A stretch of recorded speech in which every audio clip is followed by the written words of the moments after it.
So ayun mga kabrad, mayroon na naman po tayong panibagong blessing. Ito ang anak ng ating inahin.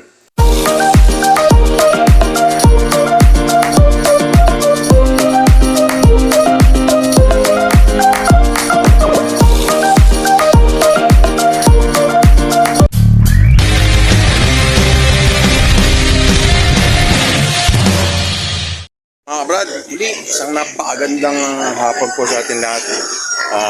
Ito, galing lang natin sa trabaho. Papasyalan natin yung ating bagong panganak nating baboy. Kasi nga kahapon, sabi ko nga kay Joel, baka manganak na yan dahil yung dumi niya, maliliit na. Kaya, ito, nanganak na rin. So ito mga kabrad, yung naging anak niya,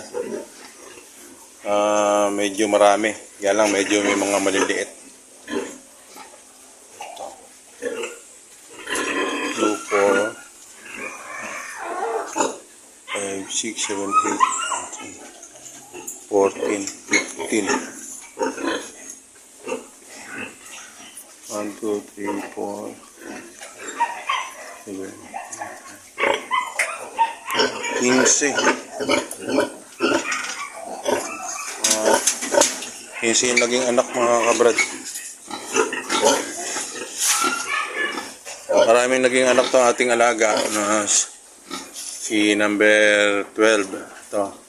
Kaya lang ngayon dahil nga sa bagong panganak siya, ang ginawa natin dito mga kabrad, hindi dry feeding kundi nagpalaga ako kay Joel ng malunggay at yun yung sinabaw dun sa ating feeds. Nakaisat kalahati siya, naubos. Kaya sabi ko lagyan niya ng malunggay, tapos lagyan niya ng konting asin yung malunggay para mas malasa. At okay naman, mukhang effective naman, naubos niya yung pagkain Padadagdagan lang natin ng dayami doon para mas Well.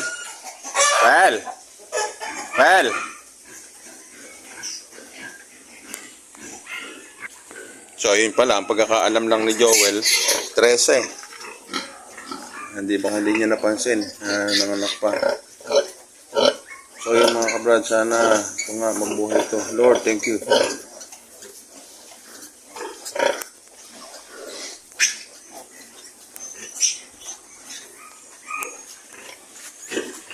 O, dahil naging anak nito ngayon. Dati naging anak nito, parang hindi ko maalam, parang 5 lang din yata. Pero ngayon, sumubura naman ang dami.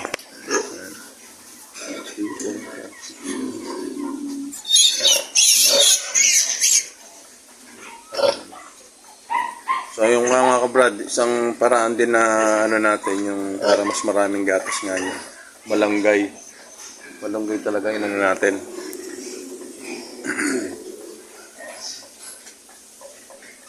Sa naman dito sa inahin na ito, mabait.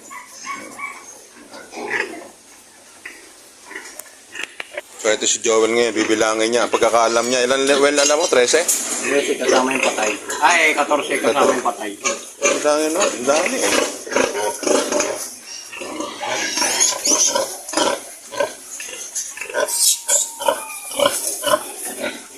Hindi, bilangin mo na lang dyan. 3. Buod lang.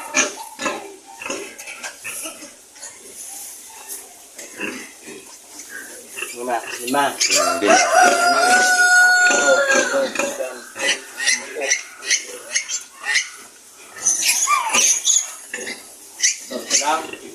Ha? 14.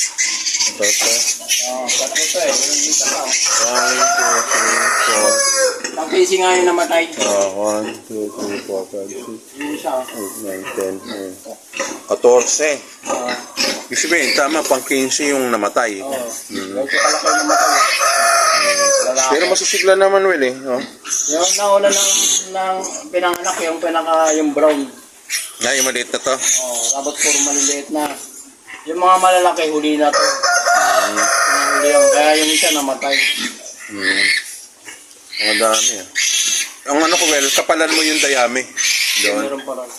Kapalan mo lang.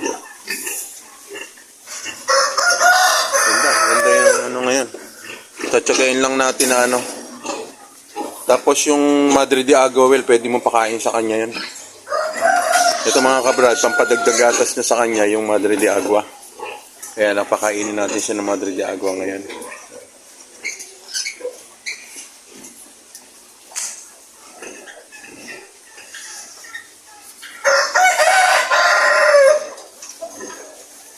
Ngayon padadagdagan natin doon ng dayami para hindi sila lamigin. Siyempre ang dayami yan ang alam natin mainit ang ano niya singaw kaya makakadagdag doon sa init ng ating mga katawan ng ating bake. Well, na may paano, no? Lalapitan lang natin yung ating inahin. Ayan mga kabrad, ang dami. Oh.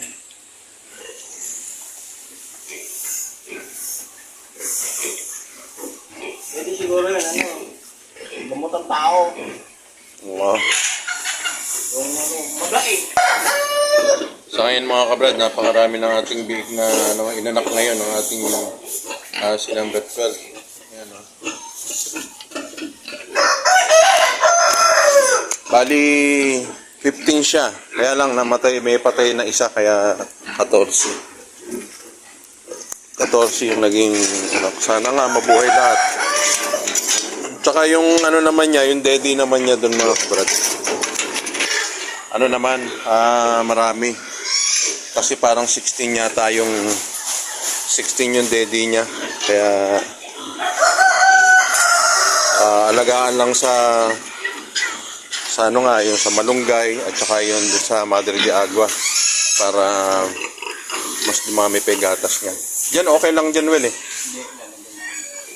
Kasi yung inaano ko lang dito ay sa ano, yung tubig pagka umiinom siya. Ipit-pit mo, well, kasi baka matabunan siya. Ayan, pinadagdagan natin yung beddings ng ating mga bake.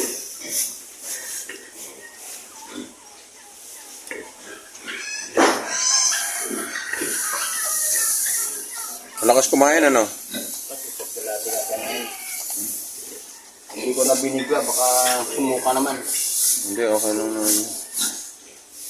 Sumusuka pa ito.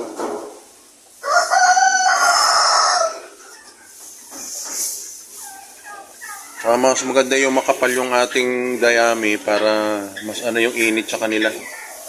Saka ito nga, tinakpan to ni Joel para yung hangin hindi basta-basta nakapasok na yung malakas. Dito kasi sa atin, malakas ang hangin para protektado rin sa lamig yung ating mga biik.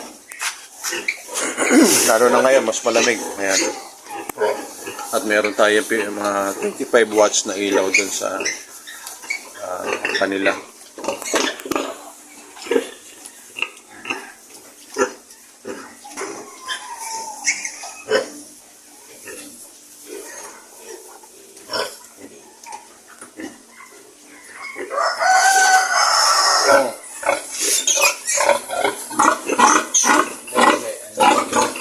Well, meron doon sa likod. Kamutin mo lang, well, kamutin mo. Yan, gumigibig yan, eh. Pagibig yan, eh.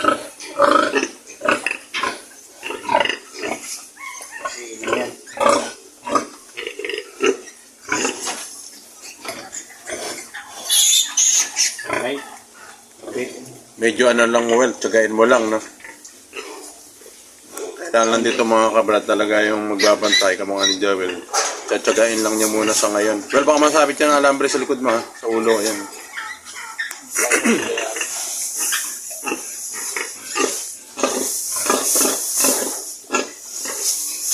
Oh. Well, kuha mo sila ng Madre de Agua, ako Madre de Agua. Paalam muna tayo mga kabrad ng Madre de Agua. So ito mga kabrad, ito na pakakain natin dito. Araw-araw natin ito pakakainin ng Madre de Agua. Ayan.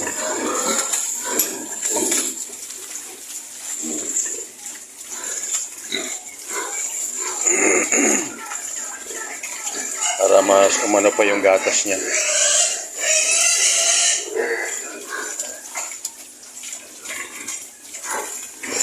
Well, kung maaari nga, pati yung simentong hinihiga ni 12 neto, lagyan mo, no?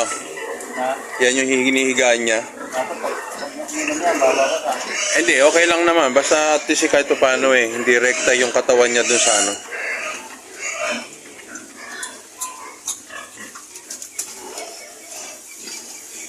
Ito mga kabrad, ang ginagawa natin dito sa bagong panganak natin ngayon.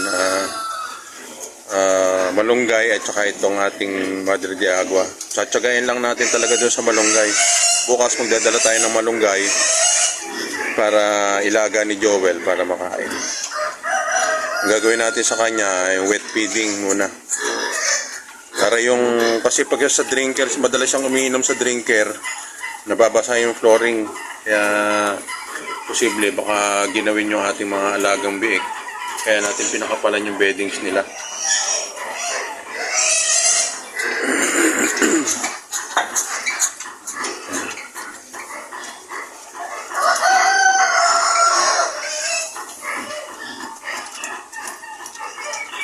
Kahapon niya kasi talagang maliliit na yung dumi niya kaya sabi ko posible mga anak na nga. At yun niya, nanganak daw pala kagabi ng mga bandang alas 7. Alas 7, well? Alas 7. Timo, uubos ka agad yung Madre de Agua. Nakuha pa tayo. Nakuha muna tayo dito. Dito pa naman marami. Kaya lang di natin maabot yung iba. Dahil dito sa gawin sa bakod, medyo ano na, ubos na dahil tinitira ng ating mga pabo. Dahil ito rin yung pagkain ng ating mga alagang pabo, yung Madre de Agua.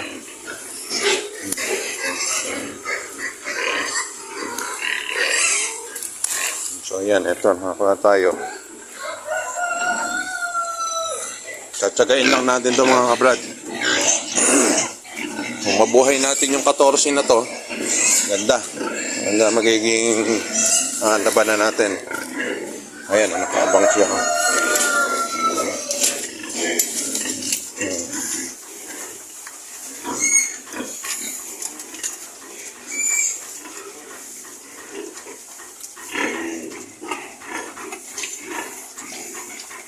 Nainggit yung mga yan.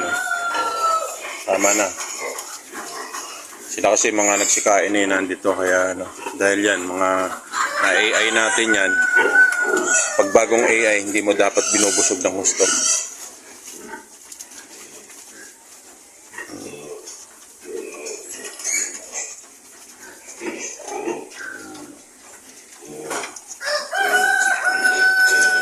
Yan naman ang gagawin natin, tsatsagain lang natin to sa ganyan. Tapos bukas magdadala ako ng malunggay. Tapos yan, well, pag kayang kamukha niyan tumayo, medyo aagapan mo lang. Mabuhay ang 14 na yan ba? Ganda-gandang ano.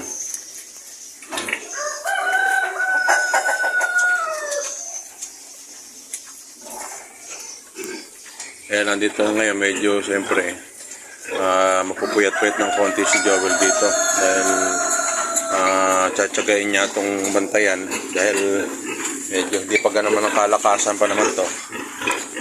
Pagka mga 3 days na yan, ayun, medyo marunong na silang umiwas. Pero malalaki naman, Will eh. Meron lang ilan lang na maliit, di ba? Ayun lang. Yung brown. Yung mga durok yan, lahi ng ano.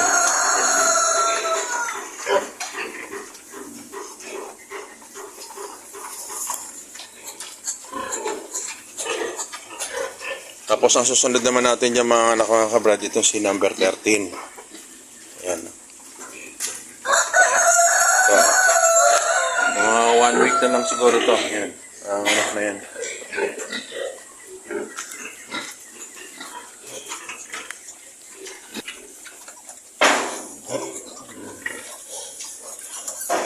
Hinahina mo sa inahin na ito mga kabrad, mabait. Mabait siya. Naubos na niya. Ang dalawang pitas ko ng Madre de Agua, naubos na.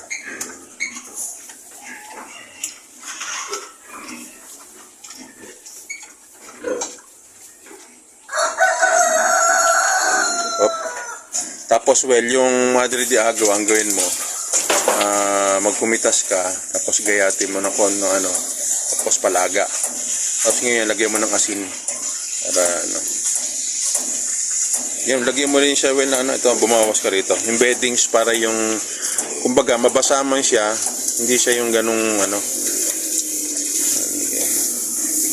Hindi naman kakapalan. Para lang pagiga niya rin. Ayan. Para lagyan din natin mga kabrad yung ilalim ng inahin. Well, siyempre malamig din yung sahig ngayon.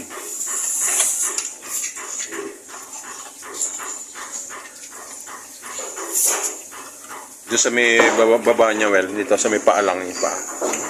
Lagyan mo.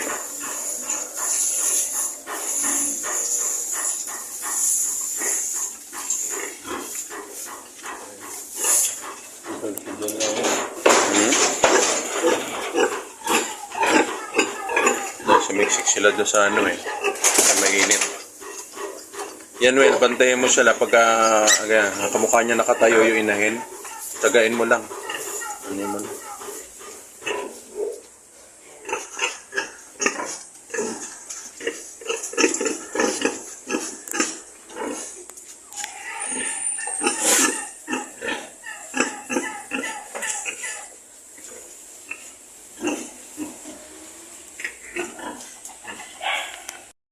Mga kabrad, meron naman tayong bagong panganak na baboy at maganda yung naging anak niya. Nagkaroon siya ng anak na 15, medyo patay yung isa kaya natiran siya ng 14 piglets. Kaya sana mga kabrad mabuhay na to. Tsatsagain lang namin talaga ni Joel. Kaya muli mga kabrad, maraming salamat. God bless po sa atin lahat.